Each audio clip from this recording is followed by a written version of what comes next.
Alex Hirdler, Assistant Director of Athletics for Compliance.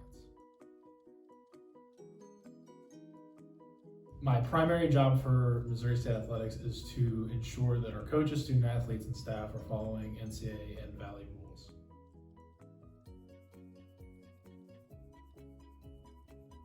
Not just athletic scholarships, but all the other scholarships that a student can receive.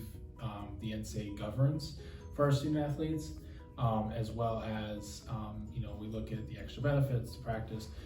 There's also rules on how many coaches a sport can have, and how many types of coaches and stuff like that. So the NCAA, and with the compliance, especially on campus, we deal a lot with the minutia of things that is beyond just eligibility and practice hours and recruiting that most people think about.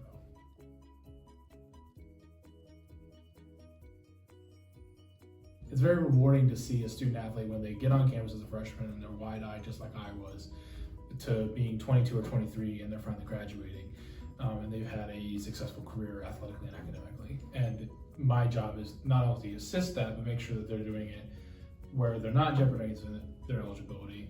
They get to have a full experience as an athlete, and they're doing it so that they're properly representing Missouri State. COVID-19 threw a pretty large wrench into the rules landscape, especially once the NCAA started canceling spring sports and stuff like that. We saw a lot of temporary rule changes. So a lot of people may have seen the temporary dead period, recruiting dead period that we're in right now. That is obviously a measure that the NCAA Division I Council Coordination Committee put into effect because they wanted to keep recruiting on a level playing field, where some states may be more open than others, and they've done that to even that landscape. With the push to online classes at a drop of a hat for a lot of schools in the NCAA, the NCAA Council decided to open up the ability to help kids that may not have done so well academically. Maybe they didn't pass enough hours, or maybe they're falling just short of degree percentage. And we can help them on campus without having to flood Indianapolis with a bunch of waivers or something like that. Throwing in these summer hours. It's the first time ever that sports outside of basketball and football have been able to do team activities through the summer, whether it's just film review or having a general team meeting.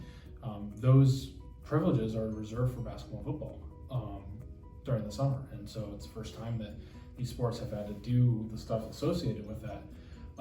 And then we're kind of just making things up as we go along. We've got these different sort of rules to allow prospects to incorporate themselves into those team activities, to allow us to help them financially with expenses.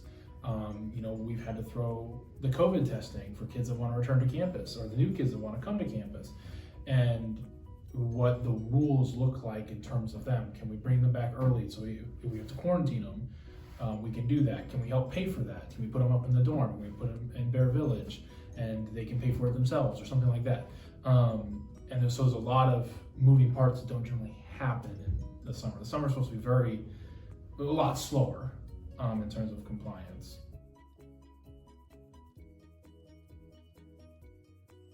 My fiance and I have planned a trip through Canada, going from Toronto to Montreal, catch a Blue Jays game maybe when we're in Toronto, and then just kind of hang out.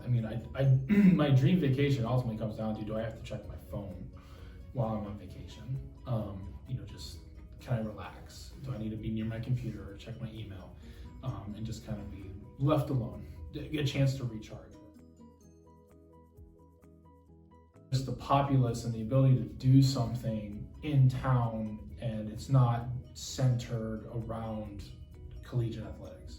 When I lived in Stillwater, Oklahoma, when there was no Oklahoma State sports, there was nothing to do. You had the occasional festival or something like that. Whereas here, it's like, oh, we got 3 movie theaters, we got a mall, you got all this stuff going on, you got the stuff downtown, you got stuff outside of town, but it's close by. And that's nice because it gives you the options. You have the options to do stuff, even if you don't want to. I'm a homebody. I don't necessarily like to go out and do stuff all the time, but having the option to do so. Oh, and Hy-Vee is great. was in collegiate marching band for 5 years.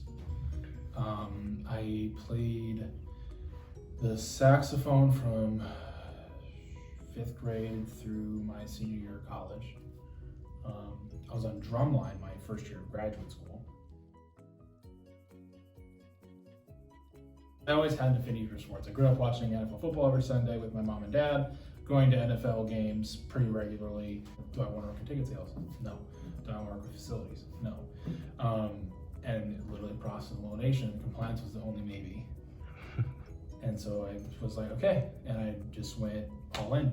I looked for an internship in the athletic department at school.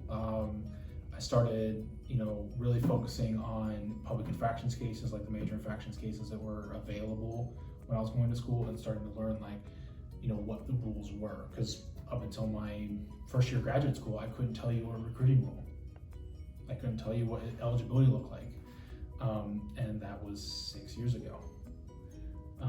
So I really went all in. Some standard penalties for schools, like our fines, probation. Those are usually for somewhat smaller violations. We have 2-for-1 or 3-for-1 violations. Those are kind of where, let's say, a coach calls a recruit, but they're too young, per the rule. Basically, what happens is that one phone call turns into a 2-for-1 violation, where the coach or the staff of that sport can't call that recruit for 2 weeks once it's allowed. And there's the 2-for-1. Some of the larger violations, obviously postseason bans are huge. Reduction of scholarships, reduction of recruiting, whether that's going off campus or bringing kids on campus. It all depends on the severity, and it depends on how cooperative you are as a school. The NCAA doesn't come on campus for every violation. Most of the violations that are reported are self-reported by the school, and they're level 3. And so we just apply the penalties to the staff or to the school and move on. But the level 1s and 2s are the ones that the NCAA tends to investigate. Those are the ones the school goes in front of the committee on infractions, and that committee is who sets the penalties for either the individual, the school, both, however it works out. Going to games.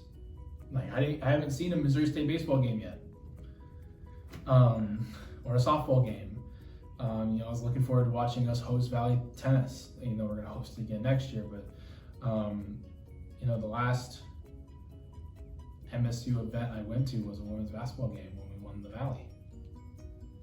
And I had been right when the Thursday, March 12th happened. I was still planning on traveling to Moline. So I really miss sports.